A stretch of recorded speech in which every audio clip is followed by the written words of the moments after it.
सत्यं वदिष्यामि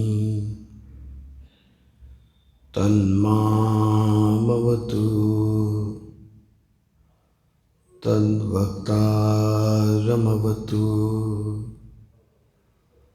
अवतु माम् अवतु वक्तारम् अवतु वक्तारम् ॐ शान्तिः शान्तिः शान्तिः।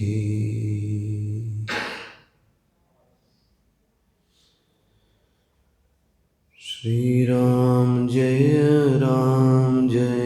जय राम।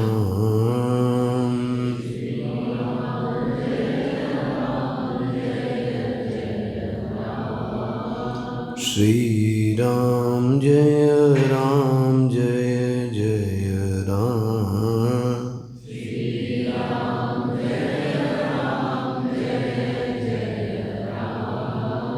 श्रीराम जय जय राम। श्रीराम जय जय राम।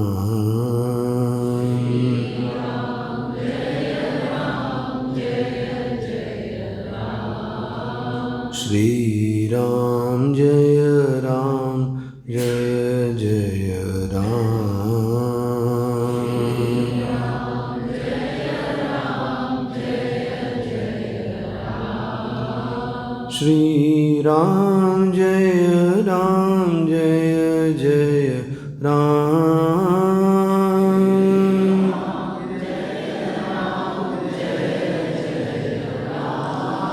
श्रीराम जय जय राम। श्रीराम जय जय राम।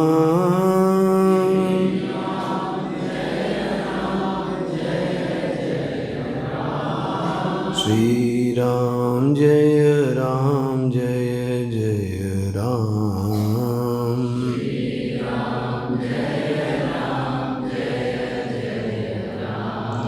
श्रीराम जय जय राम।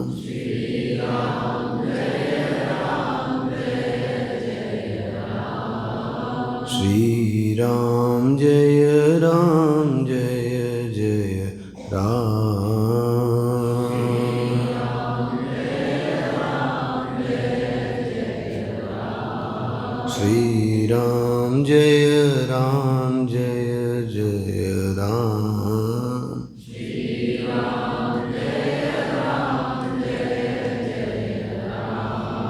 श्रीराम जय जय राम।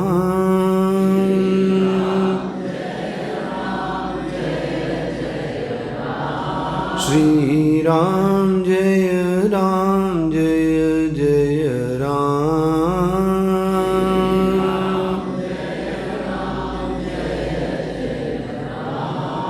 श्रीराम जय जय राम। श्रीराम जय जय राम।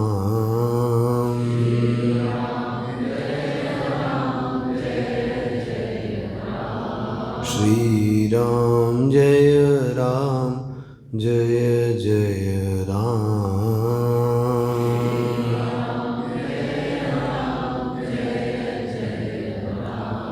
श्रीराम जय जय राम। श्रीराम जय जय राम।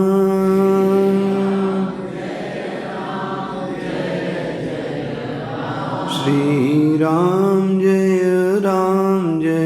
जय राम।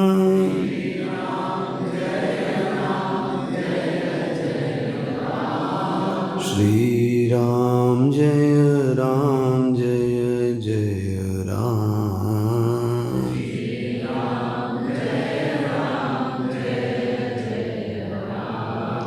श्री राम जय राम जय जय राम।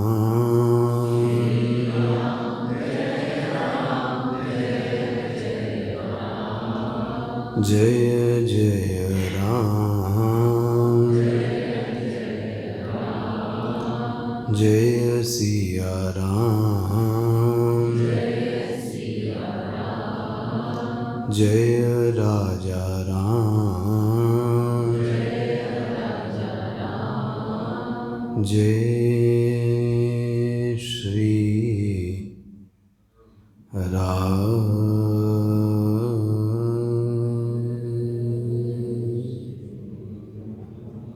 सियावर रामचंद्र भगवान की।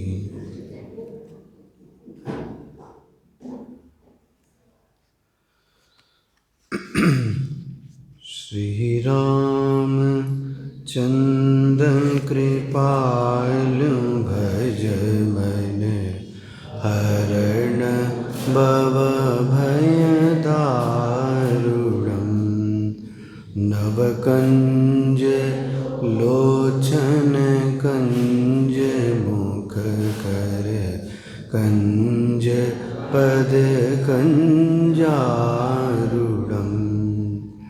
कंदर्पवगणित अमित छविनव नील नीरद सुंदरम् पटपीत मानव तडित रुचि शुचि नौमि जनक सुतावरम्।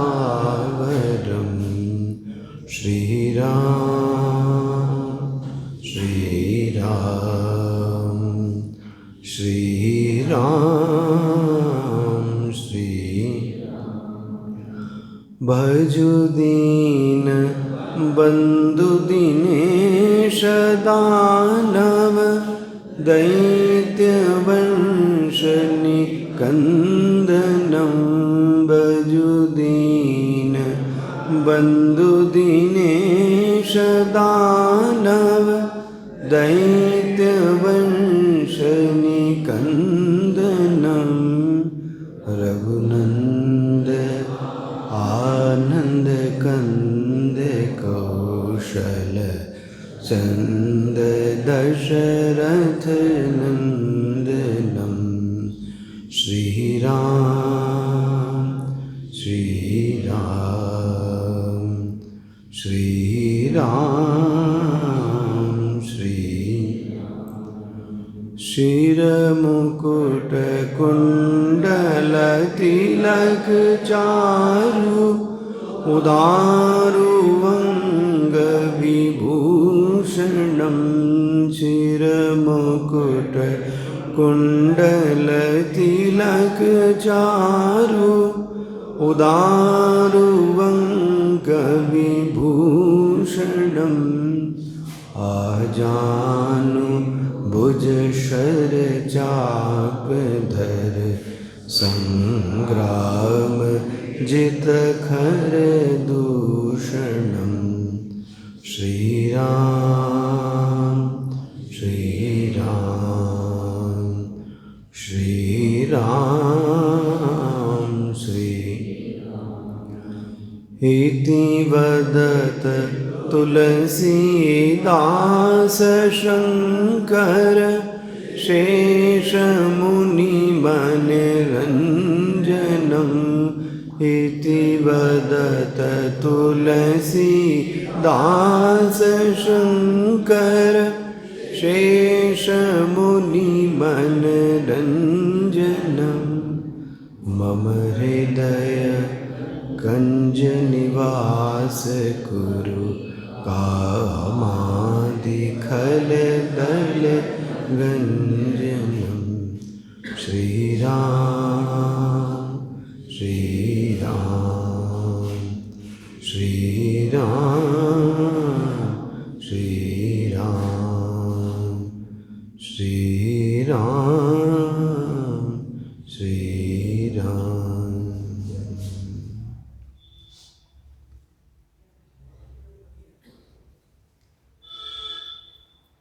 अतुलित बलधामम्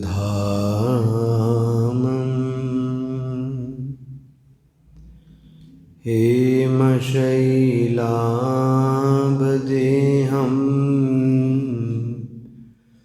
दनुजवनकृशानम्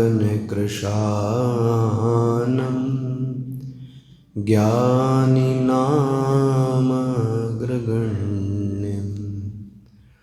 सकलगुणनिधानं वानराणामधीशम्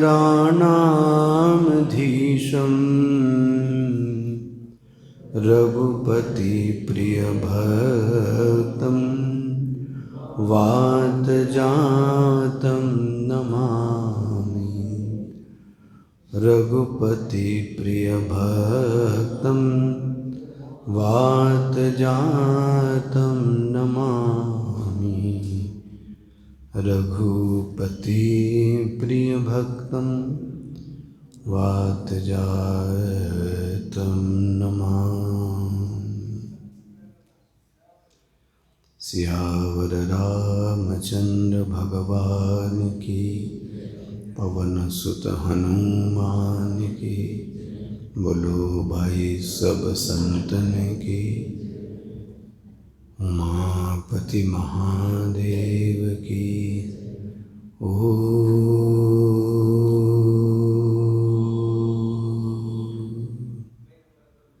नमः पार्वती पतये हर हर महादेव।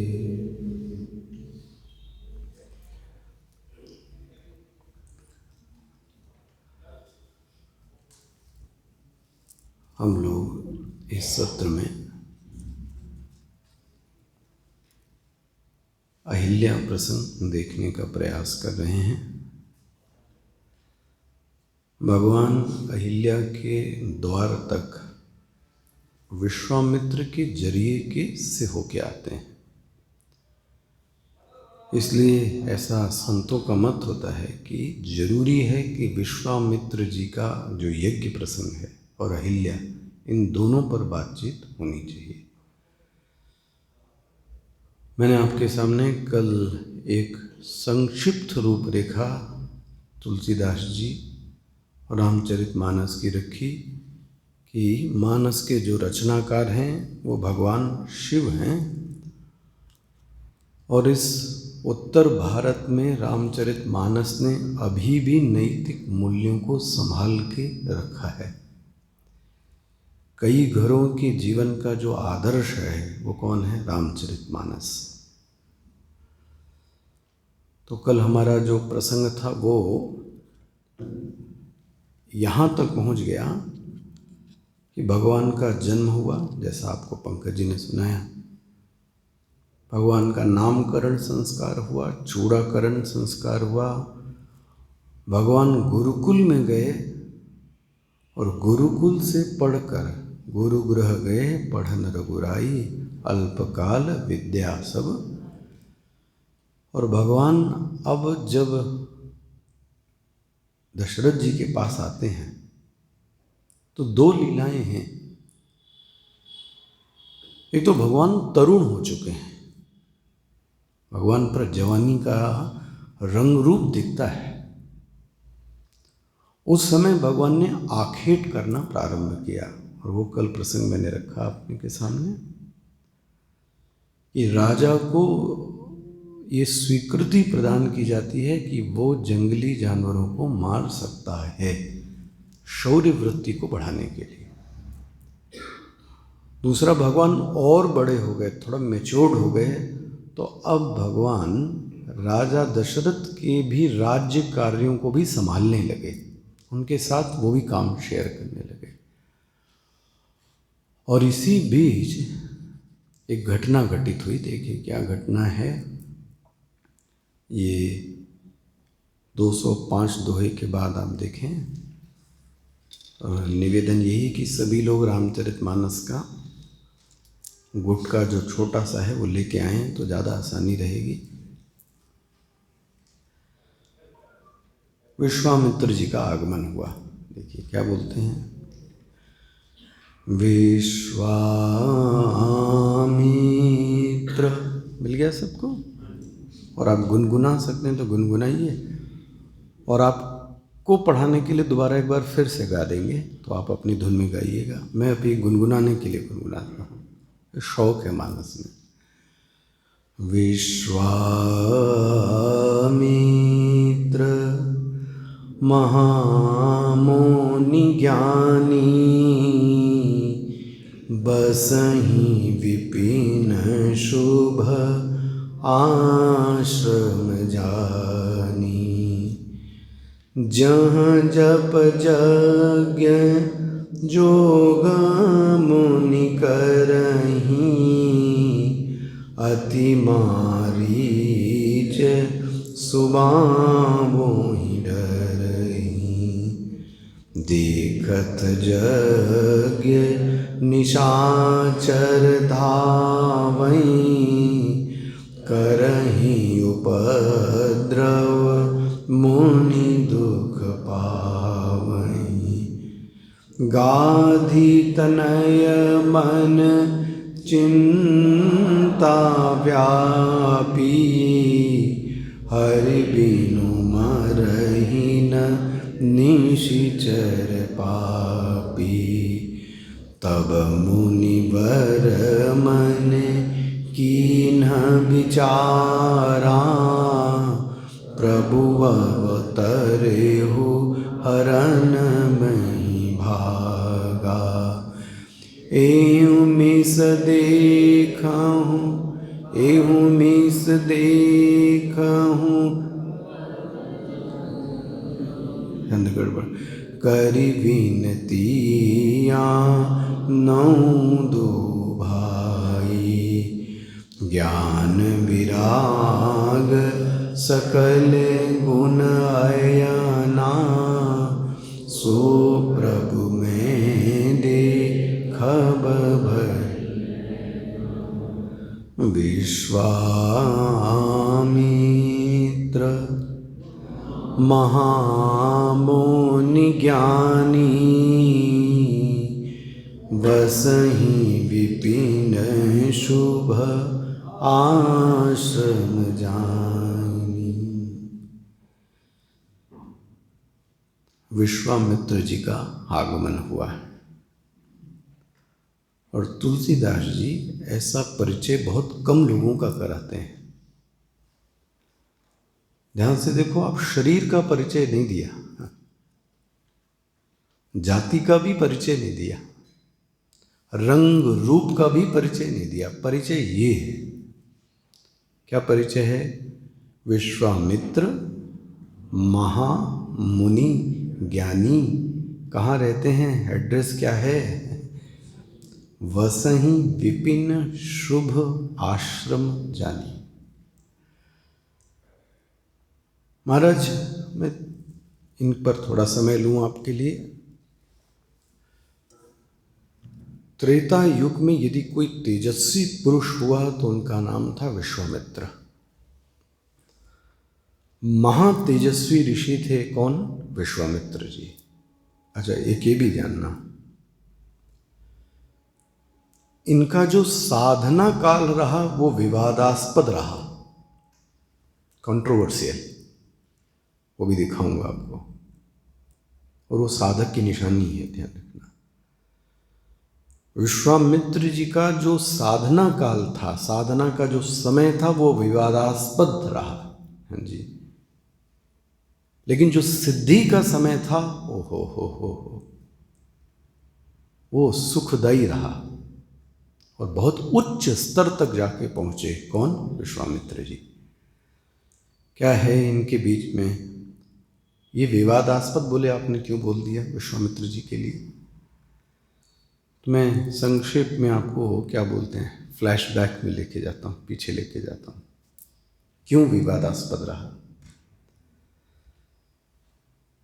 एक तो इनमें और वशिष्ठ जी में महाराज दुश्मनी का भाव है। कभी लगता है वशिष्ठ जी में तो भाव नहीं था, लेकिन विश्वामित्र जी ने वशिष्ठ से बहुत जबरदस्त दुश्मनी कर ली। और अब मैं क्या बताऊं दुश्मनी की क्या हद है।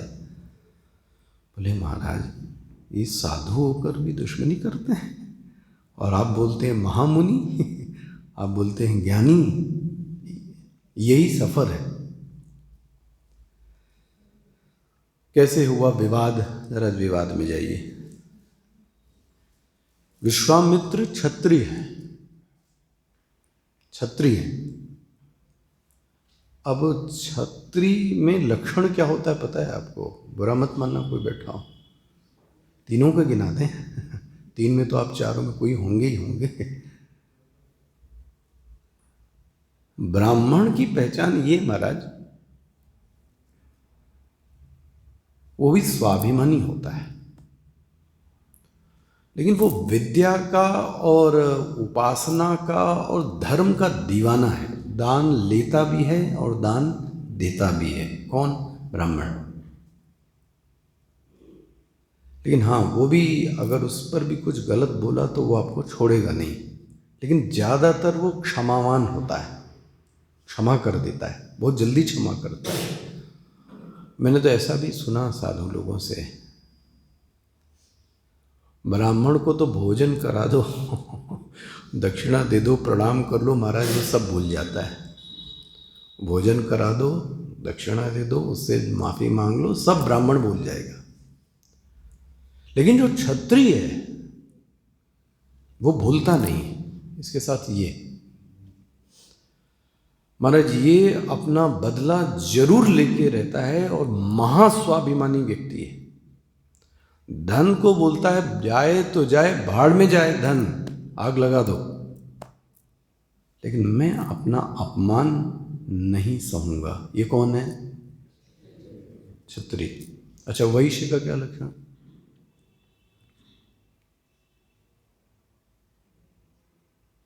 वैश्य कहेगा जो अपमान करना हो कर लो महाराज, 10 जूते मार लो, लेकिन मेरा पैसा क्या करो मेरा? सी कृषि गौरक्ष वाणिज्यम, मैं नहीं बोल रहा हूँ, भगवत गीता बोल रही। कृषि एग्रीकल्चर, गौरक्ष पशुपालन, वाणिज्यम बिजनेस ट्रेडिंग व्यापार, ये बहुत कुशलता से करता है और तभी कर सकता है जब वो इन चीज़ों को भुलाने की हिम्मत रखता है।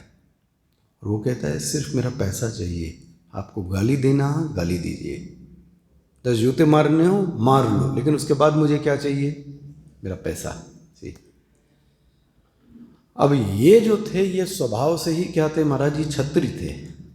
तो क्षत्रिय का तो आप पता है दिमाग ऊपर वैसे भी थोड़ा सा तना रहता है, झुकने का नाम नहीं लेता। तो महाराज ये थे राजा, और एक दिन ये आश्रम में पहुंच गए। किसके? वशिष्ठ मुनि के आश्रम में। और वशिष्ठ मुनि ने महाराज ऐसा गेस्ट स्वागत किया राजा का, आपसे क्या बताऊं। जो इच्छा करियो मन माही, जो इच्छा ये लोग करते थे वशिष्ठ महाराज तुरंत की तुरंत पूरी कर देते थे। मतलब ऐसा बोलते हैं कि स्वर्ण जनित पात्रों में भोजन कराए। आहा, स्वर्ण जनित पात्रों में, एक के लिए एक एक महल पैदा कर दिए, एक एक सेनापति के लिए महल। आहा, न जाने कितने रथ आ गए।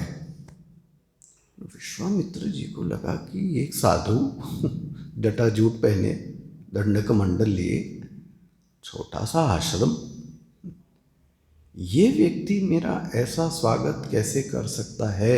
आखिर है क्या इसके पास? विश्वामित्र जी ने पूछा वशिष्ठ जी से कि आप इतने सक्षम कैसे हैं? भैया आजकल के ज़माने में होते तो हम लोग क्या पूछते? क्या पूछते पंकज जी, कंसल जी क्या पूछते? इनके पास एफडी कार्पस ज़्यादा होगा महाराज, पहले तो ब्याज का पैसा ज़्यादा है, कुछ तो छिपा के रखा होगा ना, तभी तो इतना ब्याज आ रहा है। उन्होंने भी पूछा आप इतना स्वागत कैसे कर सकते हो, आपके पास क्या है? महाराज वशिष्ठ जी ने हाथ जोड़कर बोला, मेरे पास कामधेनु की पुत्री है, उसका नाम है नंदिनी। मेरे पास कामधेनु की पुत्री है नंदिनी। नंदिनी एक गाय है महाराज, वो गाय है। मैं उस गाय से जो मांगता हूं गाय वो दे देती है। वाह, ऐसी भी गाय होती है। बोले आप तो जो इच्छा करो वो सब इच्छा मैं पूरी कर दूंगा। महाराज अब तो लालच आ गया किसके मन में? किसके मन में? सोना मत आप है ना, विश्वामित्र। तो उन्होंने कहा ऐसा है, ये गाय तो मैं ले रहा हूं, ऐसा नहीं, सॉरी, ले जा रहा हूं। एक होता है आज्ञा लेना, एक होता है बताना। जैसे पापा मैं पिक्चर जा रहा हूं, तो ये आज्ञा ली जा रही है कि बताई जा रही है? ये बताई जा रही है। विश्वामित्र जी ने कतई नहीं कहा कि मुझे गाय। वो बोलते हैं मैं तो ये गाय आपकी क्या कर रहा हूं लेकर। महाराज गाय को बहुत बुरा लगा। गाय ने सैनिक पैदा कर दिए और गाय ने कहा कि मैं तो यहाँ से वशिष्ठ मुनि के पास से नहीं जाऊंगी। महाराज उन सैनिकों ने जबरदस्त लड़ाई की और ऐसी लड़ाई की कि विश्वामित्र जी की सभी सेना को परास्त कर दिया। हार गए विश्वामित्र जी। और उस समय उन्होंने एक वाक्य बोला, दिग्बलम क्षत्रि बलम। जरूर सुनना चाहता था आपको ये। क्या बोलते हैं? दिग्बलम। दिग्बलम मतलब अरे धिक्कार है, क्षत्रिय बल, मुझ में जो क्षत्रियत्व है मैं इसको धिक्कारता हूं, कंडेम करता हूं इसको। दिग्बलम क्षत्रिय बलम ब्रह्म तेजो बलम बलम। जो बल है वो तो ब्रह्म बल है। आहा, इस वशिष्ठ के पास में है वो बल। महाराज वशिष्ठ जी ने ब्रह्म दंड रख दिया था अपने सामने। उनके पास एक दंड रहता था ना। वशिष्ठ जी को बोलते हैं ब्रह्म तेजो बलम बलम। अगर होना चाहिए तो ऐसा ही होना चाहिए। और बोलते हैं बहुत जबरदस्त चोट लग गई। किसको? विश्वामित्र जी।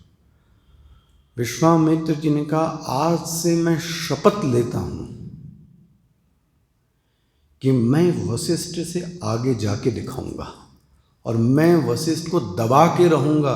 ये मेरी शपथ है। महाराज राजपाट तो छोड़ दिया और अब वो साधना करने लगे। कौन? विश्वामित्र जी। लेकिन एक सावधानी देखना, ये हम और आप हैं।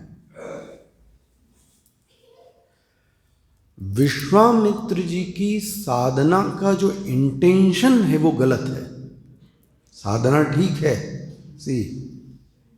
अंतर देखना। आप साधना ठीक कर रहे हो, लेकिन साधना करने का जो इंटेंशन है वो क्या है? वो गलत है। मतलब मैं इसलिए सिद्धि प्राप्त कर रहा हूं जिससे इसको अपने वश में कर सकूं। थोड़ा सा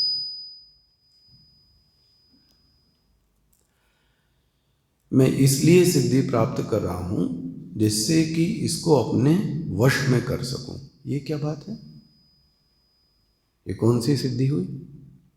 मैं इसका धन लूट लूं इसलिए साधना कर रहा हूं। ये थोड़ा सा हम लोगों के लिए बोल रहा हूं मैं। थोड़ा भैया तेज कर लो, हल्का सा। ये हम लोगों की साधना के मूल में यदि गलत भावना होगी तो आपको परिणाम भुगतना पड़ेगा। मैं फिर से रिपीट कर रहा हूं, साधना के मूल में यदि गलत वृत्ति में फिर से बताता हूं क्या गलत वृत्ति है।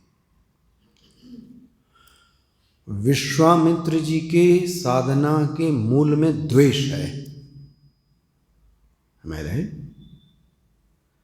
विश्वामित्र जी के साधना के मूल में प्रतिस्पर्धा है, कंपटीशन है। कभी ठीक नहीं होगी। विश्वामित्र जी के साधना के मूल में संघर्ष है, कभी ठीक नहीं होगा।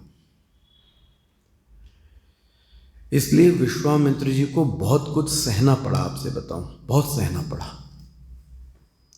क्योंकि यदि साधक के साधना के साधक की थोड़ा सा बढ़ा लेंगे,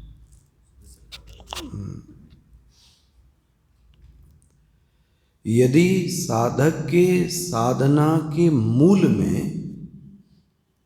ये द्वेषात्मक प्रतिस्पर्धात्मक वृत्ति होगी तो ध्यान रखना साधना ठीक नहीं होगी। और इसका सबसे बड़ा उदाहरण कौन है? विश्वामित्र जी। अच्छा, ये भी दिखा देते हैं।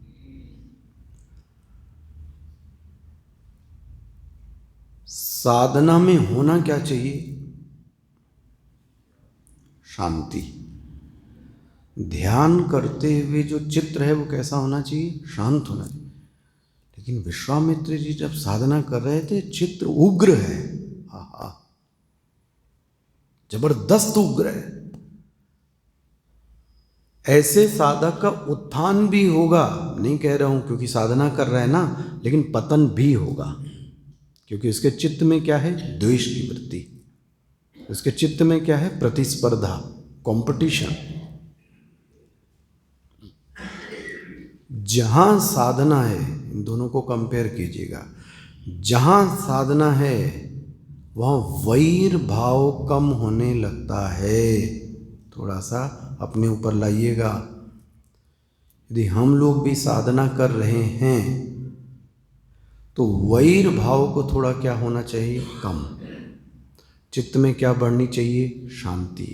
और बोलूं, जो कांटा चुभता है ना, ये चुभन बंद होनी चाहिए। साधना में पतन तो हो ही नहीं सकता आपको। नेहा भी क्रमनाशोस्ति प्रत्यवायो न विद्यते स्वल्पम अपि धर्मस्य त्रायते महतो भया। लेकिन विश्वामित्र जी हम साधकों का प्रतिनिधित्व करते हैं, और विश्वामित्र जी की आप साधना पढ़ेंगे, क्योंकि ये समय नहीं, बहुत उत्थान हुआ और बहुत पतन हुआ। किसका? विश्वामित्र जी का। क्यों? क्योंकि साधना के मूल में जो वृत्ति होनी चाहिए वो वृत्ति ठीक नहीं थी। दो और सुनिए अच्छा इसको। यदि साधना से, फिर से रिपीट कर रहा हूं, यदि साधना से जीवत्व या अहंकार भाव स्थापित होता चला जा रहा है तो इसको संसार का मार्ग कहते हैं। होता है साधना से भी, अपना अपना चेक कर लेना। यदि साधना करने से मन में क्या बढ़ रहा है? अहंकार। किस बात का? मैं साधक हूं। ये हम लोगों के बीच की बात है, आपको बता रहा हूं। साधना करने से दूसरे को हम हीन भावना से देखते हैं। अरे ये क्या साधना करता है, मैं तो 2 घंटे करता हूं, ये आधे घंटे करता है। ये वृत्ति पाल ली। किसके कारण? साधना के कारण। मैं तो 1 घंटे ध्यान करता हूं, ये तो 10 मिनट ध्यान करता है, तुच्छ है। मैं तो इतने उपवास रहता हूं, मैं तो इतनी तपस्या करता हूं। इसलिए मैंने आपसे कहा, यदि साधना अहंकार के भाव को पैदा करे तो ध्यान रख लेना, वह जो मार्ग है वो कौन सा मार्ग है? वो साधना का मार्ग नहीं है। हाँ जी, वो संसार का मार्ग है। आप गलत रास्ते पर चल चुके हो और इसका परिणाम अच्छा नहीं आएगा। इसलिए मैं हाथ जोड़कर निवेदन करूं, विद्या ददाति विनयम। साधक की सबसे बड़ी निशानी है सरलता। और मुझे ये कहने में कतई परहेज नहीं है, कई बार जब साधक जगत से मुलाकात होती है तो मुझे अहंकार दिखता है, दंभ दिखता है। दंभ किस बात का? साधना का, पैसे का नहीं है, संपत्ति का नहीं है, साधना का अहंकार दिखता है, साधुओं में दिखता है महाराज। और तब मुझे लगता है कि धन्य है हमारे गुरु जो इस पे चोट मारते रहे, क्योंकि उस गुरु को तुरंत एहसास हो जाता है। तो ध्यान रखिएगा, जब भी जप कीजिए, पूजा कीजिए, अपने को क्रॉस चेक कीजिएगा, कहीं मेरे चित्त में पूजा करने के कारण, हाँ जी, जप करने के कारण, हाँ, स्वाध्याय करने के कारण कहीं अहंकार तो पैदा नहीं हो रहा है। बोले कैसे पहचाने? अपने को श्रेष्ठ मानना और दूसरे को हीन मानना। मैं तो बड़ा हूँ, ये तो छोटा है। ध्यान रख लेना, ये कौन सा मार्ग हो गया? संसार का। यदि वास्तविक साधना है महाराज, वास्तविक साधना, तो वो व्यक्ति के अहंकार को शिथिल करती है। इसलिए मैं कह रहा था विद्या ददाति विनयम, ये चित्त में सरलता आ जावे किसी तरीके से। और दूसरी भाषा में कहूं, जैसा भगवान रखना चाहें उस परिस्थिति में रहने के अंदर से क्या मिलनी चाहिए? स्वीकृति। जो भावे सो कर कृपा। तुलसी तेरो है, आपको लगता है कि मुझे इसमें नहीं रखना है तो मत रखिए। आखिर नानक ने भी तो कहा ना, तेरा भानो मिठा लगे। ये हमारे गुरु जी इसको बार बार बोलते थे। बहुत दिनों बाद ये बात समझ में आई कि वो कहना क्या चाहते हैं। तेरा भानो मिठा मिठो लागे, मतलब जिसमें भी आप रखते हो मुझे कतई कोई शिकायत नहीं है। और अगर आपको अभी भी शिकायत बनी हुई है कि भगवान ने ऐसा क्यों नहीं किया, वैसा क्यों नहीं किया, मैंने तो इतनी साधना की है तो मेरे को ये क्यों नहीं प्राप्त हुआ, तो आप समझ लेना साधना का जो मूल है वो स्वस्थ नहीं है, चित्त में शांत नहीं रहते। मुझे लगता है कि साधक तो एक ऐसा फूल है जिसकी महक दूर तक जाती है, लोगों को क्या करता है? वो खींच लेता है। ये साधना है। लेकिन कुल मिला के मैं कहूं कि अहंकार शिथिल होना चाहिए। पहली बात, भगवान जिस भी परिस्थिति में रखना चाहें उस परिस्थिति में चित्त रहने को क्या हो जाए? तैयार हो जाए। तब समझ लेना आपकी क्या बढ़ रही है? साधना। विश्वामित्र जी के लिए देखो महाराज, विश्वामित्र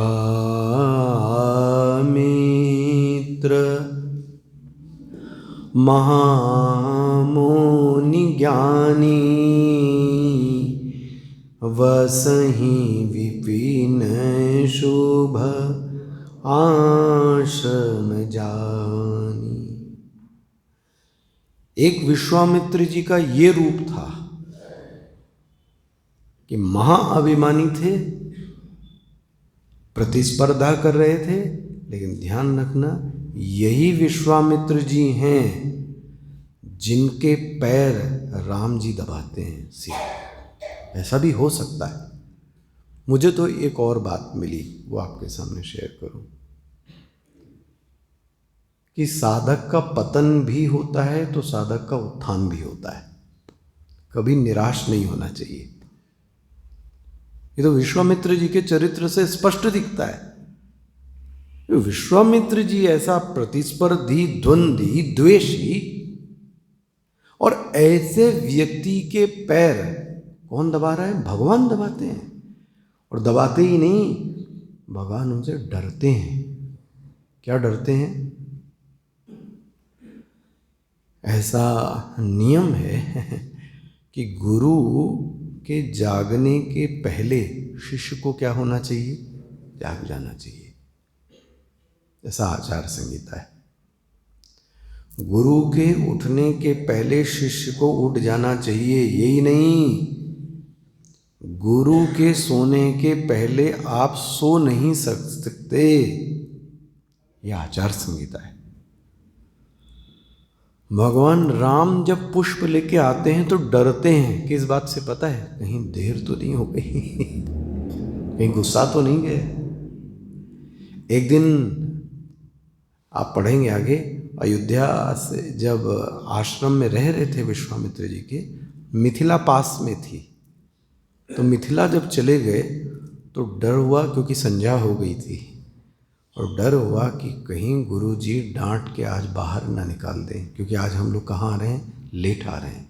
ऐसा राम जी डरते हैं। सोचो आप, इस जगत का ब्रह्मांड का मालिक भगवान विश्वामित्र जी पैर दबा रहे, ऐसा हो सकता है? बोले इसी जन्म में यहीं पर हुआ है, उनका नाम है विश्वामित्र। देखो जी, भगवान राम डरते थे? डरते ही नहीं महाराज, सब चाहते थे कि कहीं मेरे गुरु को बुरा ना लग जावे। देखो जी, तो एक बात तो पक्की है, साधक का उत्थान भी होता है और साधक का पतन भी होता है, यही होता है। मैं इतना कहूँगा, इसके लिए अलर्ट रहना चाहिए, दोनों चीज़ें। अच्छा, अब परिचय दिखाता हूँ जो मुझे आज पढ़ाना है। तुलसीदास जी बोलते हैं, विश्वामित्र महामुनि,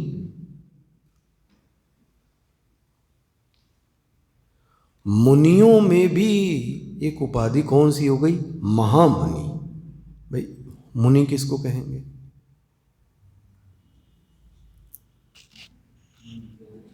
हमारे यहाँ सबकी कोटियां हैं। आपसे बताऊं, हम लोग तो लापरवाही में शब्द यूज करते हैं। ऋषि अलग है, मुनि अलग है। वशिष्ठ जी ऋषि भी हैं और मुनि भी हैं, आपको दोनों दिखाता हूं, इसलिए महामुनि है। ऋषि किसको कहते हैं? आपकी नजर में ऋषि किसको कहेंगे?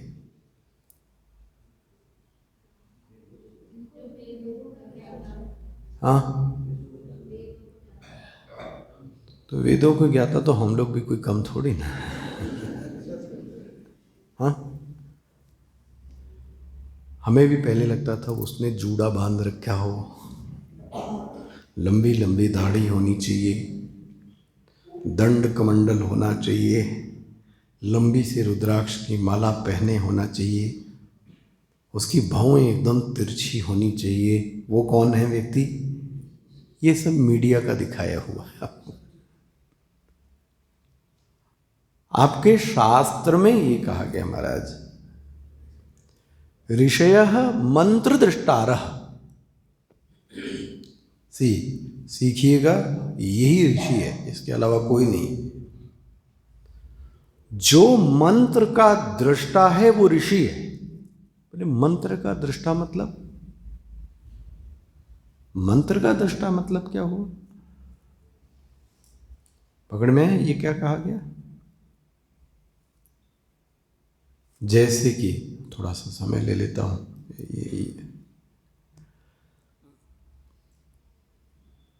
न्यूटन ने गुरुत्वाकर्षण का सिद्धांत खोजा, ग्रेविटी जो लॉ आपने सुना। तो सेब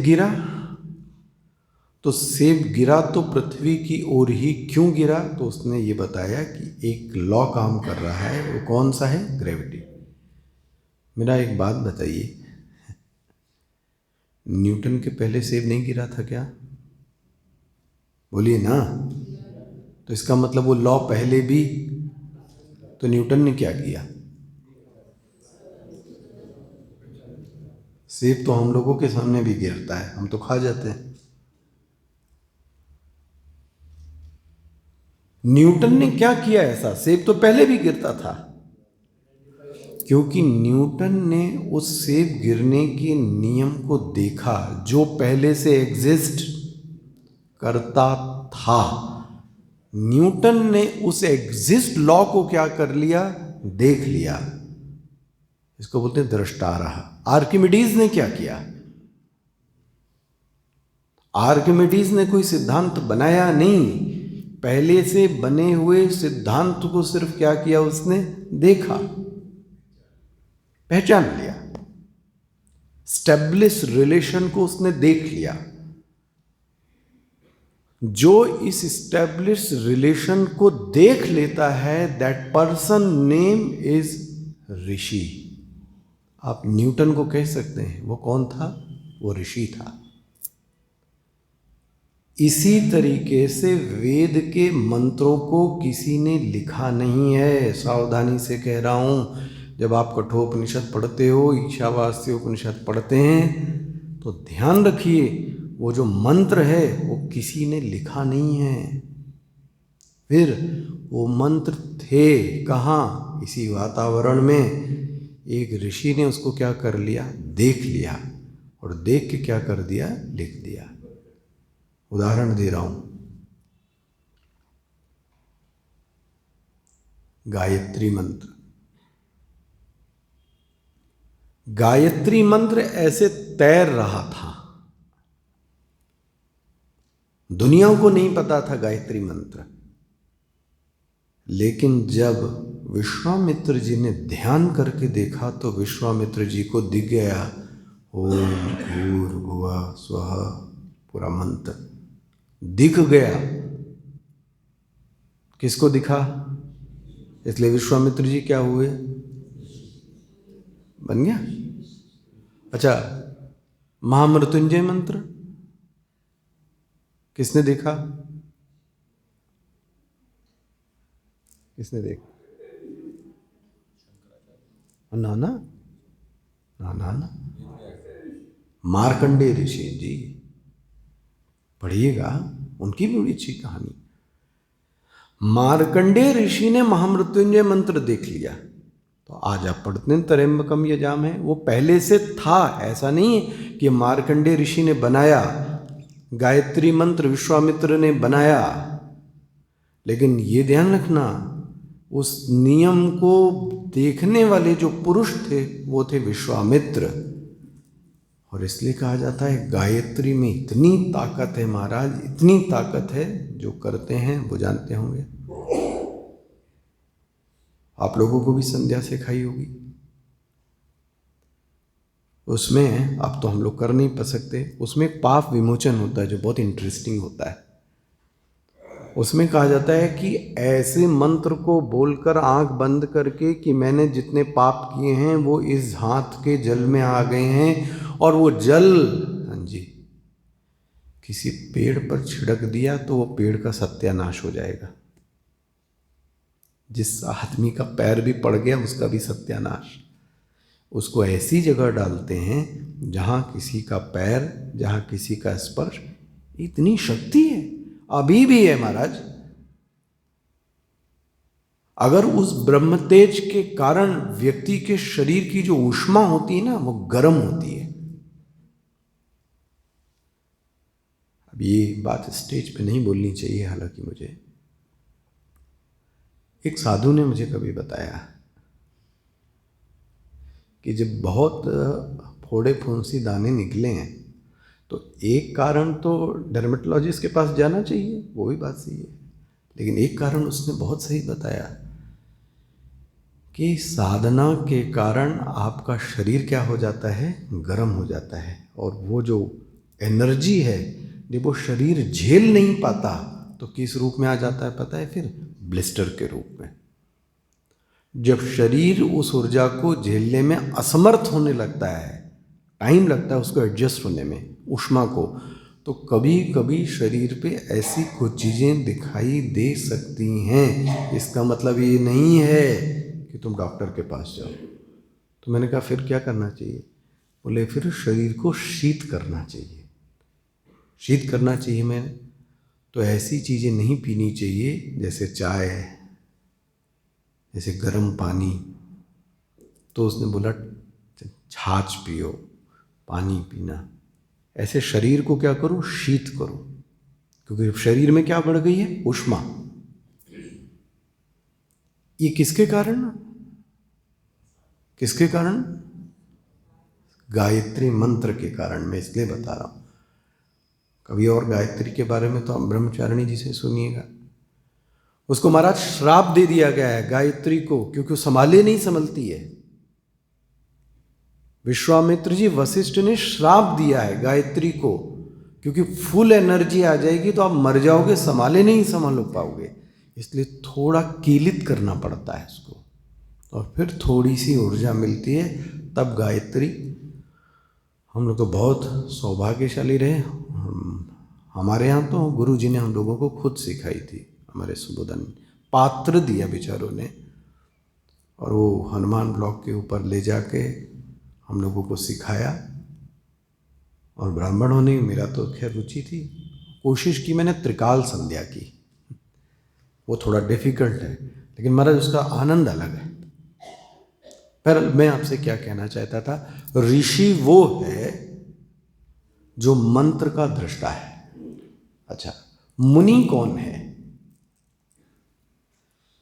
जिसके मनन करने का स्वभाव होता है। मनन समझते हैं? It's not a contemplation. कैसे कहें आपको?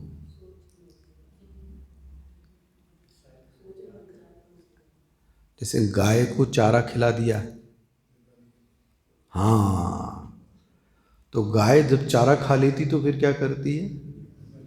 अंदर जुगाली करती है। जुगाली किस चीज़ की करती है? जो उसके मुंह में है, और उसी से क्या बनता है? दूध। पागुर करना, जुगाली करना, इसका नाम है मनन।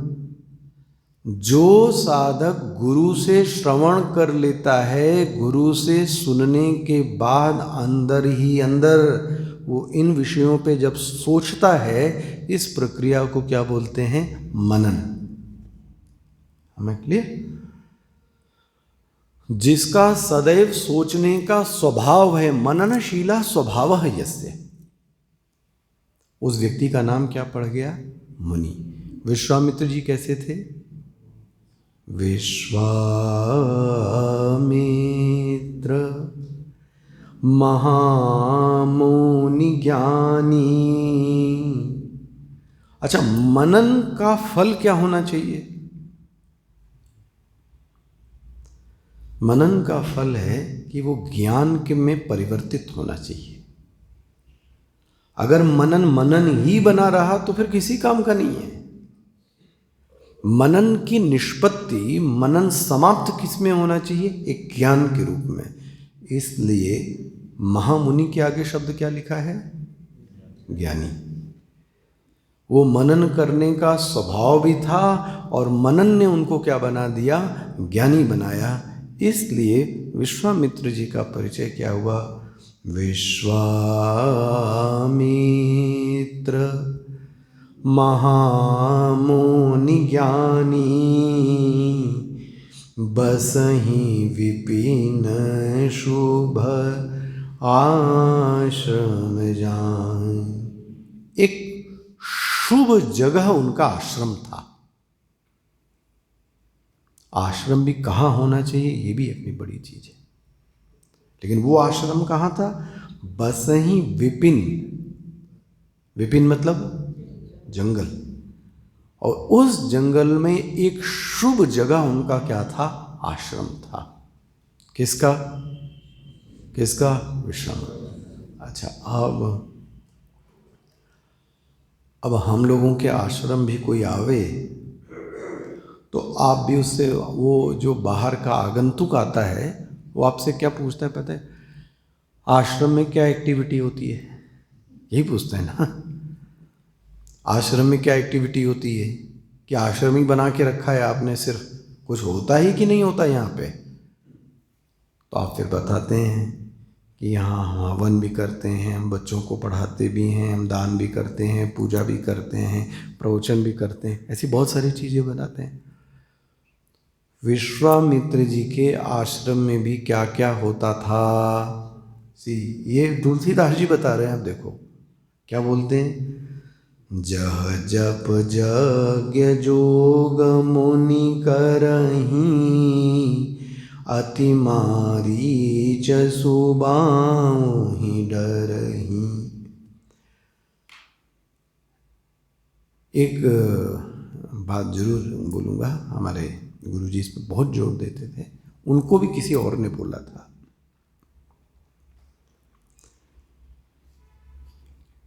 एक तो आश्रम आध्यात्मिक होना चाहिए, सामाजिक नहीं। सामाजिक संस्था अलग है और आध्यात्मिक संस्था अलग है, इन दोनों में अंतर सीखिए। सामाजिक संस्था मतलब क्या हो गया? Social work.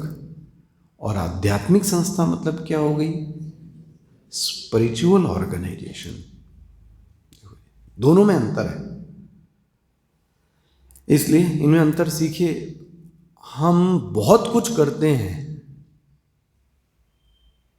तो अंधों का इलाज भी कराते हैं, तो बूढ़ों को भी इलाज कराते हैं, तो हमने डिस्पेंसरी भी खोल रखी है। मैं आपको सच बताऊं, ये आश्रम का फीचर नहीं है, ये आश्रम का फीचर नहीं है। आप डिस्पेंसरी चलाते हैं, आप मोतियाबिंद के ऑपरेशन करा देते हैं, आपने वृद्धों को रख रखा है, आप अन्न क्षेत्र चलाते हैं, यह आश्रम व्यवस्था नहीं है। प्लीज बोले आश्रम ये समाज का ये दूसरा काम है। बोले फिर आश्रम में क्या होना चाहिए? विश्वामित्र जी के यहाँ देखो क्या होता था। जहाँ जप यज्ञ जोग मुनि करहीं। पहला, आश्रम में जप होना चाहिए, आश्रम में हवन होना चाहिए, आश्रम में योग होना चाहिए, आश्रम में श्रवण मनन और निधिध्यासन की प्रक्रियाएं होनी चाहिए। ये किसका फीचर हो गया? आश्रम का बन गया। इसलिए हमारे गुरु जी एक बार ऐसा बोलते हैं, कभी रीवा के आसपास गए थे। वो शायद जगह थी धारकुंडी, मैं भी गया। वहां एक संत ने उनको टोका है महाराज, ऐसा वो बोलते थे। क्या टोका वो रखता हूं आपके सामने। आश्रम, क्योंकि आपका भी आश्रम है ना, तो दोनों पक्ष रखता हूं आपके सामने। आश्रम के दो पक्ष हैं, एक है साधना पक्ष और एक है, क्या कहें आपको, व्यवस्था पक्ष। व्यवस्था पक्ष मतलब आप कैसे कहेंगे? हाँ, यू कैन से एडमिनिस्ट्रेशन। आश्रम में क्या होना चाहिए? कौन सा पक्ष होना चाहिए? व्यवस्था पक्ष या साधना पक्ष? अच्छा, उल्टा भी दिखा देता हूं। हम में ये प्रश्न क्यों पूछ रहा हूं? जब साधना पक्ष ज्यादा हो जाता है तो व्यवस्था पक्ष कमजोर हो जाता है, और जब व्यवस्था पक्ष ज्यादा हो जाता है तो साधना कमजोर हो जाती है। मैं मतलब अपनी दुखती नब्ज आपके सामने रख रहा हूं, दुखती नब्ज रख रहा हूं। अब बात यह है कि लोगों को सब चाहिए, साधन। अब तो आश्रम में आए तो अपेक्षा यह है कि एक गार्ड होना चाहिए। ओहो, और वो गार्ड उतर के उनका दरवाजा भी खोले। मैं नहीं कह रहा हूं, ये मुझे पता है हमारे यहाँ कैसे लोगों की चाहत है। और खोले ही नहीं, वो गाड़ी भी उनकी क्या करे, लगवा कर आए। जैसे ही उन्हें, तो toilet should be clean, AC on होना चाहिए, सब चीज साफ सुथरी होनी चाहिए, खाने की भी व्यवस्था होनी चाहिए। ये कौन सा पक्ष हो गया? व्यवस्था। ज्यादातर यदि ये पक्ष प्रबल हो गया तो साधन पक्ष क्या हो गया? फिर तो सब ध्यान किधर जाएगा? आप करके देख लो ना। तो दिन रात जो साधु ब्रह्मचारी स्वामी है वो यही करता रहेगा। क्या चीज? ये सफाई, ये टॉयलेट, ये गार्ड, ये मैनेजर, ये अकाउंट, ये इनकम टैक्स, ये ऑडिट, यही करते करते पूरा दिन क्या हो गया? बीत गया। किस लिए आए थे तुम यहां भैया? बन गया। और अगर साधन करते हैं तो ये पक्ष कमजोर हो जाता है। तो इसका हल क्या है? अभी ये आपको कहीं शास्त्र में नहीं मिलेगा, ये मैं अपने मन से आपके सामने रख रहा हूं। वो कंधे पे तो आपके ही आएगा, आउटसोर्सिंग को पैसा तो आपको देना पड़ेगा। अगर दोनों होवे बैलेंसिंग, तो मैं तो कहूंगा बहुत अच्छा है। बैलेंसिंग हो, व्यवस्था पक्ष भी अच्छा हो, साधन। लेकिन मैं अपने गुरु जी का पक्ष तो आपको सामने रखता हूं। एक बारगी आश्रम में व्यवस्था पक्ष कमजोर भी होवे सी तो चल जाएगा, तो चल जाएगा। लेकिन साधन पक्ष आश्रम में कभी कमजोर नहीं होना चाहिए। ये हम लोगों के लिए है। व्यवस्था पक्ष कमजोर हो जावे, चल जाने दीजिए, बट आश्रम यदि है तो वहां ये जो विश्वामित्र जी के साथ हुआ, जप, योग्य, ये चीजें जरूर होनी चाहिए आश्रम में। कम से कम कुछ पाठ तो होवे, आरती तो होवे। जो व्यक्ति आता है वो आपका मार्बल देखने नहीं आता, उसके घर में आपसे अच्छा मार्बल है, उसके घर में आपसे अच्छी टॉयलेट है, वो आपसे मिलने आता है कि आप में कुछ डिवाइन दिखता है कि नहीं दिखता। कुछ दिखता चाहिए उस साधु में। यदि वो साधु में यही व्यवस्थापक बन के रह गया, वो ऑर्गेनाइजिंग मैनेजर बन के रह गया महाराज, तब ध्यान रखना आपके हाथ में कुछ आएगा नहीं आखिरी समय में। लेकिन विश्वामित्र जी का आश्रम सब चीजों से परिपूर्ण था महाराज। देखो ये थे तो साधक। अच्छा, अब देखो आप आगे चलते हैं इसके, वरना यहीं रह जाएंगे फिर। वहां पर 2 राक्षस थे महाराज, वो बहुत परेशान करते थे। इनकी चर्चा करेंगे, ये साधना में क्या है। एक था मारीच और एक था सुबाहु। देखत यज्ञ निशाचर, और जैसे ही ये लोग हवन करने चलते थे, वो लोग उसमें हड्डी डाल देते थे, उसमें मदिरा डाल देते थे, उसमें रक्त डाल देते थे। गादि तनय मन चिंता व्यापी। जब ये सब बड़े दिनों से आश्रम की साधना व्यवस्था चौपट हो गई, फिर से सब व्यवस्थाएं अच्छी थी, लेकिन जो आश्रम में होना चाहिए वो नहीं होता था। न यज्ञ हो पा रहा था, न जप हो पा रहा था, न हवन हो पा रहा था। जब ये चीजें देखी तो गादि तनय मन चिंता व्यापी, तब उनके मन में महाराज बहुत चिंता आई, क्या करूं मैं। एक चीज समझ में आई, ये जो असुर पैदा हो गए हैं, ये बिना भगवान के मरेंगे नहीं। देखो जी, बिना भगवान के मरेंगे नहीं। इसलिए बहुविधि करत मनोरथ, मिल गया दोहा को।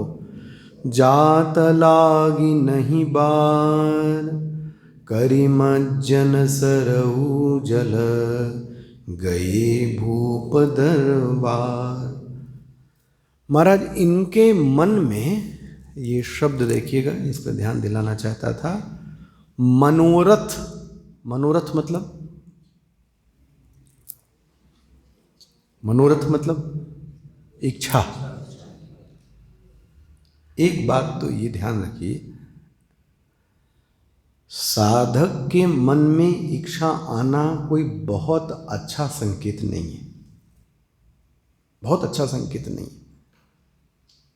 बुरा मत मानिएगा। जितने ज्यादा मनोरथ होंगे उतना ही साधक को कष्ट मिलने वाला है। तो मैं इसको कभी कभी इंग्लिश में ऐसा बोलता हूं, एम्बिशियस तक तो ठीक है, न ओवर एम्बिशियस होना तो वो आपके लिए बड़ा हानिकारक होगा। अच्छा, इसमें विभाग कर देता हूं। यदि इच्छा का जैसे ही उदय होता है, थोड़ा आप बताइए ना,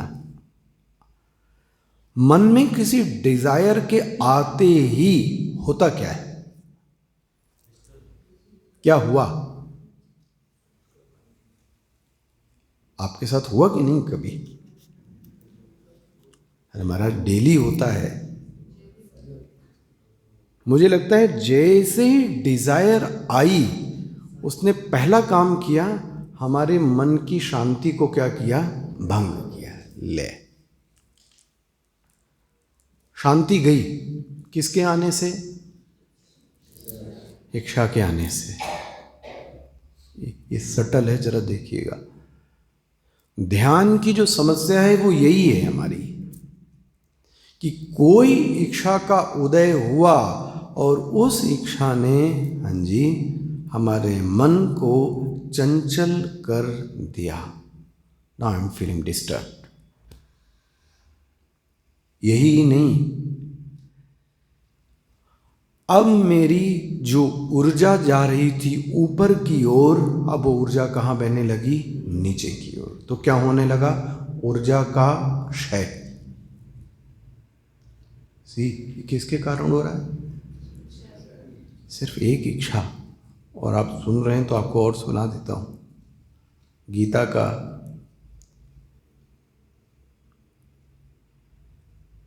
भगवान कृष्ण ने सुनाया इतना बढ़िया श्लोक महाराज, और हमने अपने यंगस्टर्स और बाल विहार में भी इसको रटाया। ध्यायतो विषयान पुंसः। चलो अच्छा,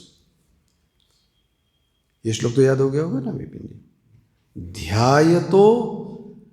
ध्यायतो मतलब उसने ध्यान किया। किसका ध्यान किया? विषय का।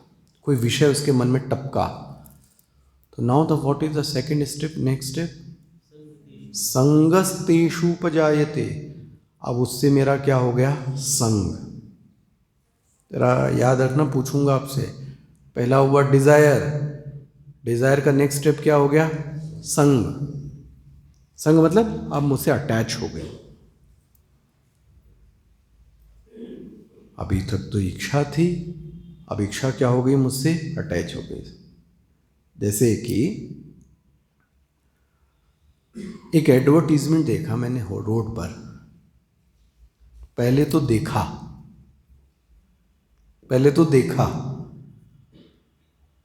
एक बार देखा, खत्म नहीं हुआ। अब जब हम फिर से उस रोड पे जाते हैं तो मन में फिर क्या होता है? वो होर्डिंग कहाँ गई जिसको मैंने पहले देखा था? इसका मतलब आपका और उस होर्डिंग का आपस में क्या हो गया? बोलिए ना, साइकोलॉजिकल हो रहा है, ये ध्यान रखना। मैं तो होर्डिंग कह रहा हूँ, आप अपना अपना लेना। मैंने फेसबुक पर, मैंने यूट्यूब पर, मैंने इंस्टा पर क्या देखा पता नहीं लगा। धीरे से हमारा उससे क्या हो गया? संग। नाउ खत्म नहीं हुआ, अब क्या हुआ? संगात संजायते कामः। अब ये इच्छा हो गई, काश ये चीज मुझे मिल जाती तो। ये इच्छा पैदा कब हुई? जब संग हो गया। संग कब हुआ? जब मैंने देखा। देख रहे हो आप? First step desire, second step attachment, third step फिर डिजायर कामना बन गई। कामना क्या बन गई? ये चीज मुझे मिलनी चाहिए। सी, एडवर्टाइजमेंट एजेंसी क्या करती है? पहले हम लोग स्क्रॉल करते हैं तो देखते ही तो हैं, देखते देखते अटैचमेंट क्या हो गया? ये चीज मुझे मिलनी चाहिए। किसका परिणाम हो रहा है? देखने का, इच्छा का। ना मिली तो बोलिए ना। अरे गुस्से का कारण क्या है? जो मेरी डिजायर है, हाँ जी, वो जब पूरी नहीं होती तो व्यक्ति को क्या आ गया? सिंपल। जो मैंने सोचा वो पूरा नहीं हुआ तो व्यक्ति को क्या आ गया? क्रोध। कामात् क्रोधो विजाय क्रोधात् भवति सम्मोह। अब कौन सी बीमारी हो गई पता है? सम्मोह। ये बड़ा बन गया। अब जो चीज जैसी है मैं उसको वैसा नहीं देखता हूं। सम्मोहा स्मृति विभ्रम। अब आपकी धीरे धीरे मेमोरी भी क्या होने लगी? लॉस। किसके कारण? डिजायर ने क्या क्या कर दिया देख लो आप। मैं किस लिए बोल रहा हूं पता है आपको? मनोरथ। साधना के शास्त्र में मनोरथ को बहुत अच्छा नहीं माना गया जी, क्योंकि ये व्यक्ति को चंचल कर देती है, ये व्यक्ति की ऊर्जा को क्षीण कर देती है, पतन करवा के रहती है। लेकिन लेकिन लेकिन यदि उस इच्छा का विषय भगवान बन जाए तो, भगवान बन जाए तो ऐसी इच्छा को उपासना कहते हैं। यदि उस इच्छा का विषय भगवान बन जाए तो ऐसी इच्छा को उपासना कहते हैं। विश्वामित्र जी के मन में जो मनोरथ हुआ, उस मनोरथ का जो विषय था वो कौन था? बहुविधि करत मनोरथ जाति लागी नहीं बार। उनके मन में ये हुआ कि काश भगवान ने अवतार तो ले लिया है, अगर भगवान चाहें तो ये संकट क्या हो सकता है। ये उनके मन में क्या चलने लगा? बार बार ये चलने लगा। देखो जी, ये ऐसा थोड़ा आपको दोहरा देता हूँ, पढ़ लीजिए, फिर आपके से इसका अर्थ करता हूँ। जरा देखिएगा 206 दोहे के बाद में मिल गया सबको? दोहराइएगा। मुनि आगमन सुना जब राजा,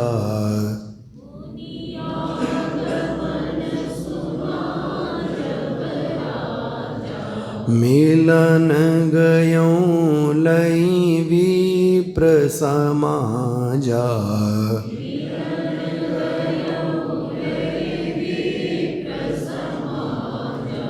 करि दंडवत मुनहि सनमानी,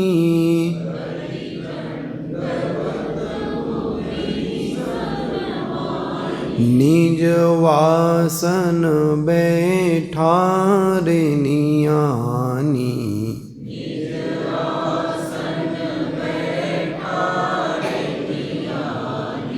चरण पखारी कीनवती पूजा,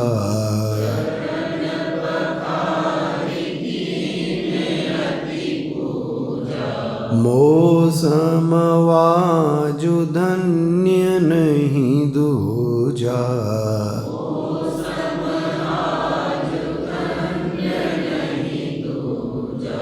विविध भांति भोजन करवावा,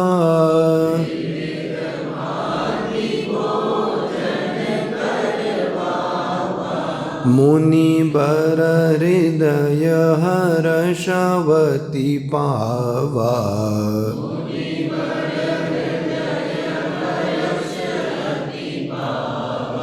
पुनि चरणनि मेले सुतचारी,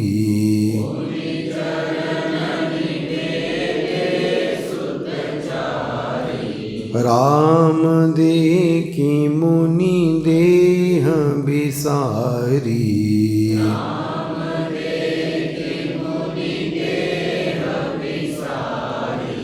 भय मगन देखत मुख शोभा,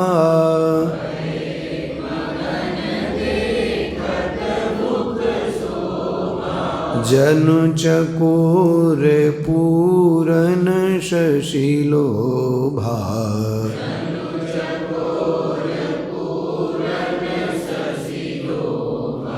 तब मन हर्षि बचन कहराऊ,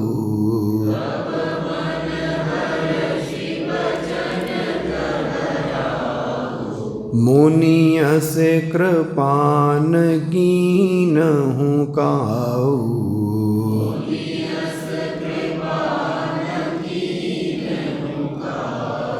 के कारण वागमन तुम्हारा।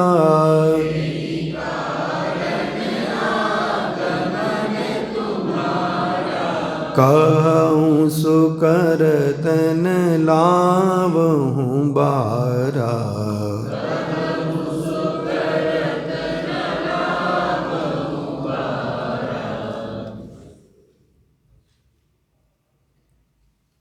विश्वामित्र के मन में इतना संकल्प चल रहा था कि ये राक्षसों को सिर्फ भगवान के सिवाय कोई और नहीं मार सकता। तो ऐसा करता हूँ, भगवान के पास ही चलता हूँ और उनसे इस बात को रखता हूँ। महाराज दंड उठाया, कमंडल उठाया, माला उठाई और लेके चल दिए। कहाँ आ गए? अयोध्या। जैसे ही अयोध्या आए, करी मज्जन सरऊ जल। पहले जाके सरयू जी में क्या किया? स्नान किया। देखो ये विधि, तीर्थ में जाने पर जरूर उस तीर्थ का क्या करना चाहिए? स्नान करना चाहिए। पहली नियम। ना कर सके तो कम से कम क्या करें? आचमन करें। और समय मिले तो ये भी बोल दूं, कभी भी नदी में स्नान करने से पहले उस नदी की इजाज़त लीजिए। ऐसे डायरेक्ट प्रवेश मत कीजिए। उस नदी के जल को लेकर प्रार्थना कीजिए, हे गंगा, हे यमुना, हे नर्मदा, मैं आपके बीजल के बीच नहाना चाहता हूँ, मेरे ऊपर क्या कीजिए? कृपा कीजिए, मुझे इजाज़त दीजिए। तब जाके किस में प्रवेश करना चाहिए? नदी में। दशरथ जी करी मज्जन सरऊ जल और नहा धो के स्नान कर कर वो तो दरबार की ओर पहुंच गए। अब मुनि आगमन, अरे हल्ला हो गया, विश्वामित्र जी आए हैं, विश्वामित्र जी आए हैं। जैसे ही राजा ने सुना, ध्यान रखना, किसी मंत्री को, किसी गार्ड को, किसी को भेजा नहीं कि आप लेके आओ, ना ना। सी राजा मिलन गयऊं लय विप्र समाजा। राजा खुद दौड़कर गए और कहाँ गए? विश्वामित्र जी की अगवानी की और बहुत सारे ब्राह्मणों को लेकर गए, उनको स्वागत किया और खुद विश्वामित्र जी को लेकर आते हैं। करी दंडवत मुनि सन्मानी निज आसन, और उनकी अगवानी की और उनको आसन पे क्या किया? बैठाला। देखो इससे मैं एक और संकेत करूं, ये है रामायण की संस्कृति। देखो आप सिखाती है, राजा स्वयं लेने गया किसको? विश्वामित्र को। ये हमारी संस्कृति है। एक तरफ सत्ता, एक तरफ त्याग। एक तरफ सत्ता है, एक तरफ त्याग है। रामचरितमानस कहती है कि सत्ता को त्याग की सत्ता के आगे झुकना चाहिए। प्रधानमंत्री, राष्ट्रपति, मुख्यमंत्री को, जो भी प्रशासनिक पद पर बैठा हो, और राजा से बड़ा क्या होगा, उसको उस त्याग की सत्ता के आगे, उस ब्रह्म की सत्ता के आगे झुकना चाहिए। ऐसी हमारी संस्कृति है। और आप ध्यान से सुन रहे हैं तो 3 बातें बोलता हूं आपके इस पर।